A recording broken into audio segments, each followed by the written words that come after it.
খারাপ তো কেউ জন্মগতভাবে হয় না, খারাপ তো বানায় তার আশেপাশের পরিস্থিতি।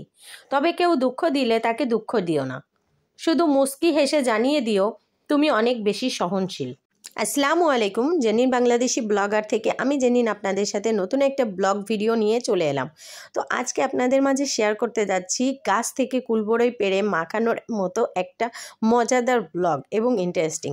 তো আসলে আমরা আমাদের পাশের বাড়ির একটা কাকির বাসায় গিয়েছিলাম। কাকিটা সবসময় বলে, বউ আমাদের গাছে অনেক বড়ই হয়েছে, তোমরা যে পেড়ে খেয়ে এসো। তো আমরা ভাবলাম যে সন্ধ্যা হয়ে গেছে প্রায়, সেই মোমেন্টে আমাদের হঠাৎ করে মনে পড়লো, কাকির সাথেও দেখা হলো। তো কাকির সাথে কাকির বাসায় চলে গেলাম এবং কুল বড়ই গাছ থেকে পেড়ে আমরা সেটা মাখিয়ে খেলাম। আর এই যে গাছ থেকে পাড়তেছে কিন্তু আমার বড় যা, আর খুঁড়তেছে আমার মেয়ে, আমার যার মেয়ে, আমার ছেলে, মানে সবাই মিলে আমরা কিন্তু এভাবেই করতেছি। বাড়িটা একদমই আমাদের পাশের বাড়ি। তো সেই বাড়িতে যেয়ে আমরা বড়ই পাড়তেছি। আর এই যে দেখুন, আমরা কিন্তু আমাদের ইচ্ছা মতো পেরেছি বড়ই। কাকি কিন্তু আমাদেরকে একটা এক্সট্রা স্বাধীনতা দিয়ে দিয়েছে, যাতে তোমরা যা খুশি তাই করো, কোনো সমস্যা নেই, যা বড়ই খাবার নিয়ে যাও, কোনো সমস্যা নেই। সেই জন্য আমরা আমাদের মন মতো করে বড়ই পেরেছি, খেয়েছি ইচ্ছা মতো। আর কিছু বড়ই আমরা মাখিয়েছি, আর এটা আসলে অনেক বেশি মজা করেছি, কারণ গাছ থেকে পেরে খাওয়ার মজাটাই কিন্তু আলাদা। কিনে কিন্তু আমরা খাই বা কেউ দিলে সেটাও কিন্তু খাই, কিন্তু গাছ থেকে পেরে খাওয়ার মজাটাই আলাদা। অনেক দিন পরে গাছ থেকে পেরে এইভাবে বড়ই খেলাম, তো সেটা আসলে অনেক মজার। আর এই বড়ইগুলো কিন্তু আসলে অনেক মজা ছিল, টকটক বেলে বেলে, খুব মজা। তো আমরা ছাদে বসে কিন্তু মাখাচ্ছি, আর এটা কিন্তু একদম সন্ধ্যা হয়ে গেছে। সেই সময় আমরা এই কুল বড়ইগুলো মাখাচ্ছিলাম, আর মাখাচ্ছে আমার যার মেয়ে। তো ও এখানে বড়ইগুলো ধুয়ে নিয়ে এসেছে, ধুয়ে নিয়ে এসে সুন্দর করে এগুলাকে মাখাবে, যার জন্য শিল্পাটাই ও শেষে নিচ্ছে।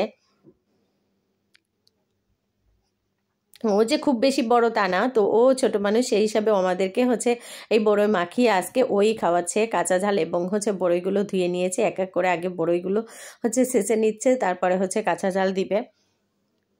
আর এই পর্যন্ত যারা যারা আমার ভিডিওটা দেখতেছেন, একটা লাইক দেননি, প্লিজ একটা লাইক দিয়ে কন্টিনিউ করবেন। আর যারা যারা লাইক দিয়েছেন তাদের সবাইকে অনেক অনেক ধন্যবাদ।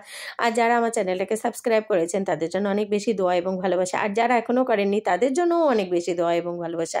এবং তাদের কাছে একটা রিকোয়েস্ট, প্লিজ আমার চ্যানেলটাকে সাবস্ক্রাইব করে আমার পাশে থাকবেন এবং আমাকে আমার গন্তব্য লক্ষ্যে পৌঁছাতে আপনারা সাহায্য করবেন। আপনাদের একটা লাইক, একটা সাবস্ক্রাইব আমার জন্য অনেক বেশি, আপনাদের ভালোবাসা, দোয়া সব সময়ের জন্য আমার অনেক বেশি প্রয়োজন। আর এই যে দেখুন, বড়ইগুলো কিন্তু ছেঁচা হয়ে গিয়েছে, তো ও কিছুটা বড়ই শেষে এই যে বাটিতে করে রাখছে, আরও যেগুলো আছে ও সেগুলোও ছেঁচে নিবে। দেখেন, ও সিরিয়াল বাই বড়ইগুলোকে দাঁড় করিয়ে সেটাকে আবার ছেঁচতেছে। আসলে দুষ্টামিও করতেছিল, বড়ই ছেঁচাচ্ছে, দুষ্টামি আর মজা করতেছিল। এটা আলাদা একটা মজা, বুঝছেন? এটা সবাই মিলে এক জায়গা হলে একটা আলাদা মজা, এবং নিজেরা গাছ থেকে পেরে এবং সেটা মাখিয়ে খাচ্ছি, এটা আসলেই অনেক মজা। তো আসলে ও ছোট মানুষ হিসাবে ও আমাদেরকে মাখিয়ে খাওয়াচ্ছে, সেটাও কিন্তু আলাদা একটা মজা। আমরা চাইলে মাখাইতে পারতাম, কিন্তু ও নিজের উদ্যোগেই কিন্তু ও আমাদেরকে বড়ই মাখিয়ে খাওয়াচ্ছে। ও বলতেছিল, মামুনি আজকে আমিই বড়ই মাখাই এবং খাওয়াই। তো আমার মেয়ে বলতেছে, মামা আপু মিমাপু বড়ই মাখাবে, তুমি আসো ভিডিও করো। তো তার জন্য ওর বড়ই মাখাটা ভিডিও করলাম এবং পুরোটাই কম বেশি টুকটাক করেছি। শেয়ার করব হিসাবে করি নাই, তো যদি সেভাবে করতাম তাহলে হয়তো বা একটু সুন্দরভাবে গোছায় করতাম। কিন্তু তারপরেও যতটুকু পেরেছি করেছি। আর যতটুকু যদি খারাপ লেগে থাকে আপনাদের কাছে ক্ষমাসুলভ দৃষ্টিতে দেখবেন। আর আমার ভিডিওগুলো কেমন লাগে অবশ্যই কিন্তু কমেন্ট সেকশনে জানাবেন। অবশ্যই প্রোগ্রেস করার চেষ্টা করব, আপনাদের মন মতো করার চেষ্টা করব। আর এই যে দেখুন, ও বড়ই এবং কাঁচা ঝালগুলো একসাথে আবারও একটু ছেঁচে নিচ্ছে। আর এবার ও আবারও বড়ইগুলোকে বাটিতে উঠায় নিবে, আর ওই পাশের গুলাকে আবারও একটু ছেঁচে নিবে। ছেঁচাটা একটু কম হয়ে গেছে, যার জন্য আর একটু ছেঁচে নিচ্ছে। আসলে ও ছোট মানুষ হিসাবে যা করেছে যথেষ্ট। ও পারে না, ফার্স্ট টাইম করেছে, তারপরে অনেক সুন্দর করে বড়ইটা মাখিয়েছে। দেখুন, ও কিন্তু আরও একবার করে ছেঁচে নিচ্ছে। আর এই যে একটু ধনেপাতাও দিয়ে দিল, এর ভেতরে ধনেপাতা কেটে রেখা ধনেপাতাগুলো ও দিয়ে দিচ্ছে।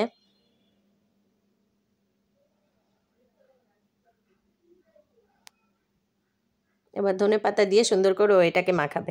আর যারা যারা আমার ভিডিওটা দেখেন বা দেখেছেন তাদেরকে তো অনেক অনেক ধন্যবাদ। আর যারা এখনও আমার ভিডিওটা আজকেই ফার্স্ট টাইম দেখেছেন তাদেরকে কাছেও অনেক অনেক ধন্যবাদ। এবং তাদের কাছে একটাই রিকোয়েস্ট যে প্লিজ পাশে থাকবেন ভালোবাসা দিয়ে। আপনাদের ভালোবাসা দোয়া আমাদের জীবনে অনেক অনেক অনেক অনেক বেশি প্রয়োজন।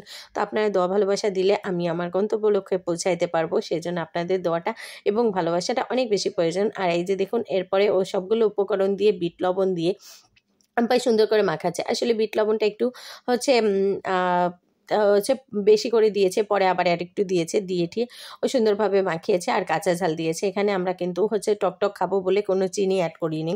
আপনারা চাইলে চিনি অ্যাড করতে পারেন, কোনো সমস্যা নেই। আর এই বড়ই মাখাটা আসলেই অনেক মজা হয়েছিল। আর সবচেয়ে বড় কথা ভালোবেসে একটা জিনিস করা এবং সেটা দেওয়া, সেটার মজাই আলাদা। তো আমরা এভাবে বাটিতে করে তারপরে আবার যে যার মতো করে হাত দিয়ে দিয়ে খাচ্ছিলাম। তো আসলেই এটা অনেক মজা, সবাই মিলে খাওয়ার মজাই আলাদা। তো আপনারা সবাই ভালো থাকবেন, সুস্থ থাকবেন। আল্লাহ হাফেজ সবাইকে। আসসালামু আলাইকুম।